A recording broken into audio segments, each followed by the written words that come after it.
7 de la tarde con 47 minutos. O sea, estamos de vuelta en lo que queda del día y nos acompaña el presidente del Senado. Así que, Mauricio Bustamante, vamos a hablar inmediatamente de los anuncios que se acaban de plantear y otros temas. ¿Cómo está, senador? Patricio Walker. Patricio Walker. Gracias, Mauricio. Gracias por acompañarnos. Bueno, íbamos a conversar de varios temas, pero partamos por lo último, ¿no? Lo que ha anunciado recién la presidenta. Usted tiene una opinión de fondo, ha estado varias veces, estuvimos juntos, de hecho, en La Haya, junto al embajador Felipe Bulnes. ¿Qué le parece su salida y el nombramiento de José Miguel Insulza en el cargo de agente? Primero, ratificar lo que dijo la presidenta y el canciller. Felipe Bulnes fue un súper agente, un tipo muy serio. Me tocó participar de la reunión en La Haya con los abogados y realmente estábamos en manos de una persona criteriosa, preparada, que no era diplomático de carrera, pero realmente que cumplió una labor importante. Y destacar lo que él dice, ¿ah? En esta primera fase se logró acotar esta causa porque los jueces no van a poder decir, ¿sabe qué? Acá tiene que haber un resultado predeterminado, Chile tiene que darle soberanía a Bolivia. Eso no lo pueden decir según la resolución previa, más allá del número, que por supuesto se puede interpretar de muchas maneras. Y me alegro que la presidenta lo haya dicho, y todo mi reconocimiento a Felipe Bulnes. Pero una pausa allí. Cuando se conoce la primera decisión, el país se divide entre quienes consideran que esto ha sido un triunfo y entre quienes consideran que esto ha sido una derrota. ¿Dónde está usted? Lo que pasa es que desde el punto de vista procedimental de la excepción preliminar no fue mal, porque efectivamente se rechazó el tema de la competencia. Pero desde el punto de vista sustantivo y de fondo, y esto es muy importante porque la pregunta es, ¿valió la pena o no presentar la excepción preliminar? Fue positivo. ¿Por qué? Porque para el juicio de fondo rayan la cancha y dicen, ¿sabe qué? Acá no se puede establecer una obligación de negociar un resultado predeterminado. Y lo que está establecido en un tratado, en este caso de 1904, eso hay que respetarlo. Incluso el fallo dice ni siquiera Bolivia lo cuestionó. Entonces, el tema del límite fronterizo, los 120.000 kilómetros cuadrados que quedaron para Chile, y el carácter o naturaleza del acceso, que es no soberano, ¿cierto?, de Bolivia por Chile al Océano Pacífico, eso queda establecido por ese fallo. Entonces, ayuda a entrar con mucho más tranquilidad a esta segunda fase de fondo, que hayan establecido ese rayado de cancha. Ya, o sea, se ganó en lo general y se perdió en lo particular. Podríamos, o sea, se perdió en lo general y se ganó en lo particular. Yo me atrevería a decir que se perdió en lo procedimental, que es la excepción preliminar, por eso se dice preliminar, ¿cierto? Claro. Y en lo sustantivo, lo principal, nos ayudó a rayar la cancha, a reducir el ámbito de acción del tribunal, en este caso La Haya. Ya, pero ¿por qué ahora Insulza y no Felipe Bulnes? Porque entramos en una segunda fase. Bueno, Felipe Bulnes tomó una decisión personal, él mismo puso su cargo a disposición de la presidenta, hay que valorar ese gesto patriótico y generoso, y yo creo que Insulza es el hombre indicado para esta segunda etapa. ¿Por qué? Porque esta segunda etapa vamos a ir al fondo, por lo tanto no vamos a hablar de procedimiento, y en el fondo hay que hacer una campaña muy didáctica, porque Bolivia está en una campaña, una ofensiva internacional muy agresiva, faltando la verdad. Por ejemplo, ellos dicen que están enclaustrados en circunstancias que el 80% del comercio lo realizan a través del puerto de Arica, gracias a todos los privilegios que nosotros les dimos en el Tratado de 1904. En fin, ellos dicen que están enclaustrados, no es cierto. Y por lo tanto, alguien con los contactos, con la experiencia internacional. No olvidemos que Insulza fue canciller, secretario general de la OEA, vicepresidente de la República. El tonelaje político de José Miguel Insulza creo que puede ayudar mucho a decirle al mundo que nosotros no somos los malos de la película, que nosotros no nos negamos a dialogar, que fue Bolivia el que llevó este tema a sede jurisdiccional, y por lo tanto yo creo que no podemos estar en mejores manos para esta segunda etapa, que se requiere un rol más proactivo y más político. Senador, uno podría pensar, lamento llevarlas de la controversia, pero dado esos argumentos, uno podría pensar, ¿por qué no está Insulza desde un poquito antes? Yo sé que no podía porque era secretario general de la OEA, pero da la impresión de que esta era la persona, o estas eran las características de la persona que necesitábamos hace un buen tiempo, considerando la feroz ofensiva comunicacional que lanzó Bolivia y que fue tremendamente efectiva durante varias semanas. Yo no sé si usted recuerda, pero por ocupar un término del boxeo, nos tenían prácticamente en el suelo, con Evo Morales declaraciones permanentes, Chile reaccionando, tratando de levantarse, argumentándose, armándose jurídicamente, en una discusión que parecía más bien política, más de contacto, más de ex secretario general, más de ex canciller. La estrategia de Bolivia, sin duda alguna, en esta primera etapa, uno puede hacer una evaluación, ha sido mucho más efectista y vistosa que la de Chile. Eso es cierto. pero no necesariamente más efectiva y respetada internacionalmente por aquellos que toman las decisiones de fondo en un juicio. Si uno mira, por ejemplo, cuando el presidente Hollande o la canciller Angela Merkel recibió a Evo Morales, claro, ella tuvo una palabra, o él, de buena crianza, decir, sabe que hay que dialogar, este es un tema bilateral, pero eso fue, si uno mira el contenido de esas declaraciones, son declaraciones coincidentes con lo que siempre hemos dicho, este es un tema bilateral y hay que conversar. Reitero, los que se negaron a conversar fueron los bolivianos cuando nos demandaron en La Haya. Ahora, para esta segunda etapa, uno tiene que ver, bueno, cuáles fueron los aciertos. Desde el punto de vista jurídico, yo le pongo una buena nota a lo que hicieron nuestros abogados, la gente, los coagentes en la primera etapa. Nuestra debilidad probablemente ha sido el tema comunicacional y político. Y en ese sentido, que entre Ascanio Cavallo, que entre Fernando A por los temas históricos, que entre también Gabriel Gaspar, que tiene mucha experiencia, que entre Insulza, que es muy político, para una etapa en que vamos a discutir el fondo. Yo creo que es una gran decisión y en ese sentido yo creo que son momentos distintos y por lo tanto quiero valorar lo positivo de que entre Insulza para esta segunda. A ver, senador Walker, pero en la misma línea de lo que pregunta Paula, ¿no es el momento ya, siguiendo los mismos ejemplos que usted da y estos encuentros de Evo Morales con dignatarios de todo el mundo, lo que podemos sumar también el Papa Francisco, ¿no es el momento que la presidenta tome un rol más activo en esto? Yo creo que la presidenta muchas veces ha hablado con los otros presidentes. Lo que pasa es que la presidenta probablemente no usa una reunión que muchas veces es privada como lo usa con total desinhibición Evo Morales después de una conversación que muchas veces es privada. En ese sentido yo creo que todos tienen que asumir un rol más proactivo, partiendo por la presidenta, naturalmente que el nuevo agente, los parlamentarios que han estado o hemos estado un poco más involucrados en este tema, los expresidentes de la República, los ex cancilleres, los diplomáticos de carrera que tienen mucho que aportar.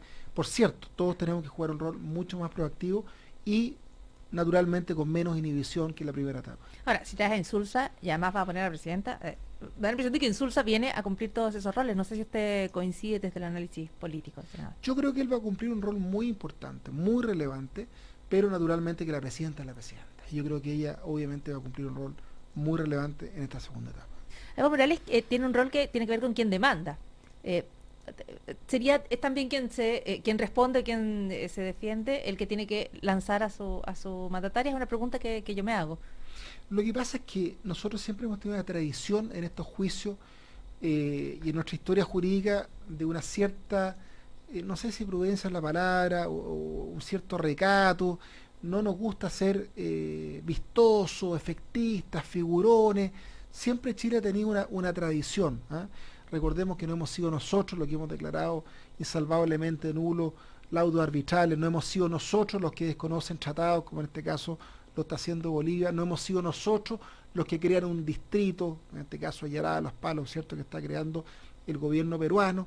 Y finalmente uno se puede preguntar si esa tradición chilena la vamos a cambiar o no. Yo creo que hay que ser más político, por supuesto, más proactivo, pero nunca perder yo diría la seriedad jurídica. Finalmente va a ser un tribunal que naturalmente esos jueces no viven en Planeta Marte, se influencian por lo que leen en la prensa, por lo que se dice en sus países, por eso hay que ser más político en esta segunda etapa, pero sin perder la seriedad. Yo creo que es un patrimonio de la historia de Chile. Senador Walker, siguiendo la misma línea de lo que hemos conocido hace algunos minutos, el propio presidente Evo Morales, su gobierno, se habían jugado a favor del candidato Scioli en Argentina.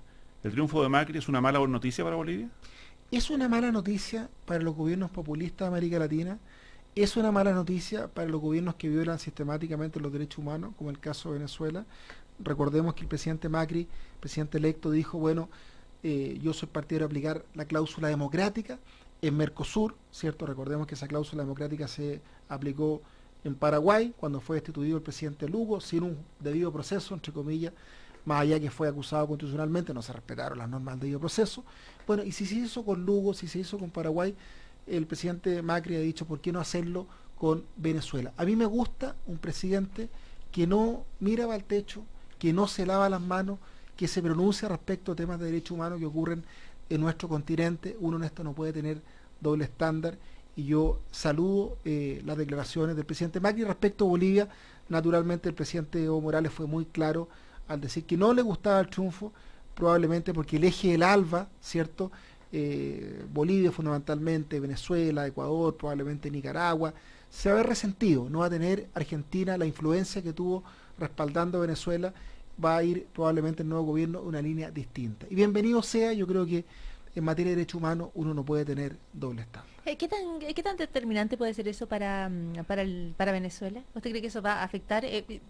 Usted ha tenido un rol muy claro en denunciar aquello que se observa en Venezuela, ¿no? En materia de derechos humanos. Y la pregunta que surge es respecto a qué injerencia real tiene el ámbito externo en la política interna de Venezuela. ¿Qué tan determinante puede llegar a ser? Cuando se violan los derechos humanos en un país y no hay impunidad, al contrario, la comunidad internacional empieza a representar esa violación de los derechos humanos, los gobiernos se incomodan y muchas veces tienen que cambiar, que es lo que nos pasó, ¿cierto?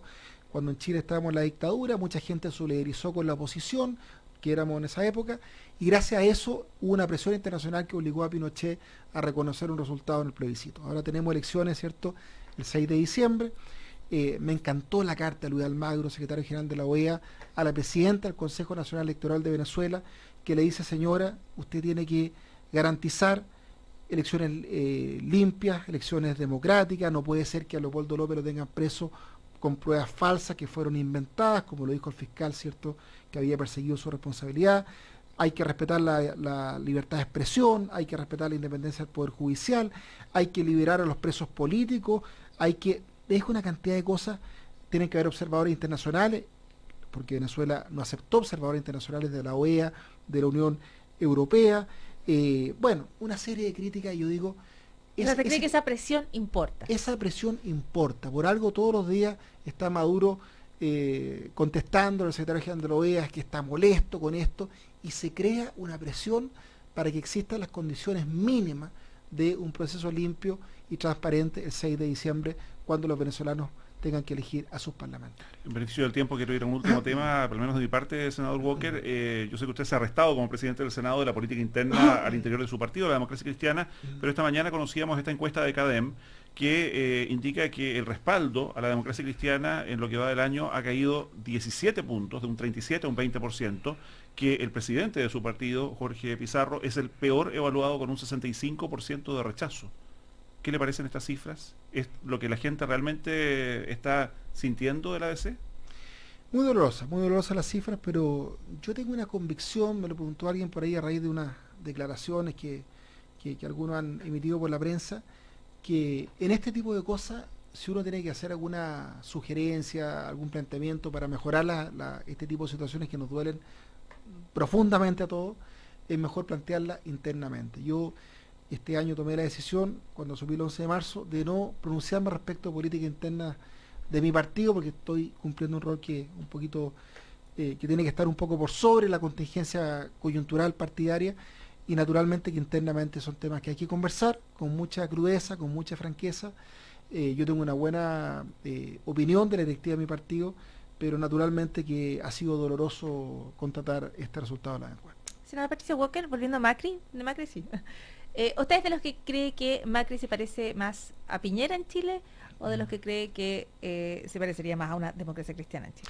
Hay que conocerlo más. Yo creo que él es un tipo de centro, es un tipo muy abierto, muy tolerante. Recordemos que él fue la primera persona que permitió en Buenos Aires lo que fueron los acuerdos de unión civil entre personas del mismo sexo. Es una persona, yo diría, no sé si libre pensador es la palabra exacta para definirlo. Es muy amigo de Piñera, muy amigo de Eduardo Frei Ruiz-Tagle, por lo que he leído en la prensa.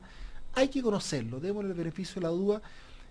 Yo tengo la sensación que ser de centro derecha en otros países es muy distinto que ser de centro derecha en Chile. Cuando yo miro la CDU en Alemania, por ejemplo, que son de centro derecha, yo encuentro muchas diferencias entre ellos y la derecha chilena, y encuentro mucho más coincidencia entre la democracia cristiana y la CDU alemana.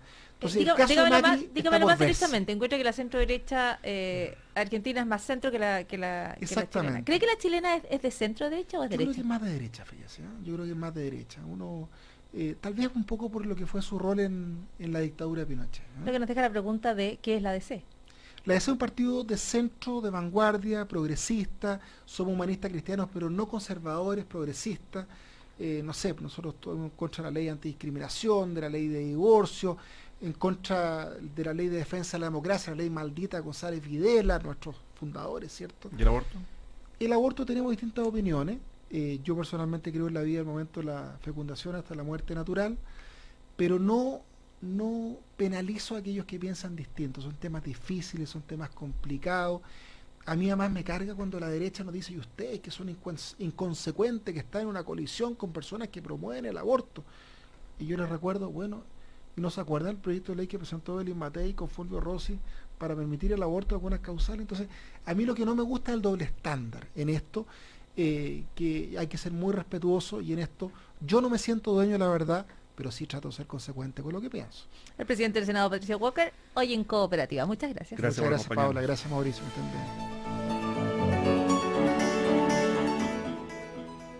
Oiga, jefe, ya viene la Navidad y el Año Nuevo. ¿Cómo estamos con el aguinaldo? Luchito, este año no ha sido bueno. La economía no está acompañando mucho. Sí, pero vio los precios de Alvi. Tienen canasta desde 6.990 pesos a precio mayorista. Y además, si quiere puede armar una su pinta. 6.990. Buen dato, Luchito. Entonces, habemos aguinaldo. Cotice llamando a Santiago al 22-512-7300 en el mail canastas@alvi.cl o vea las alternativas que Alvi tiene para su empresa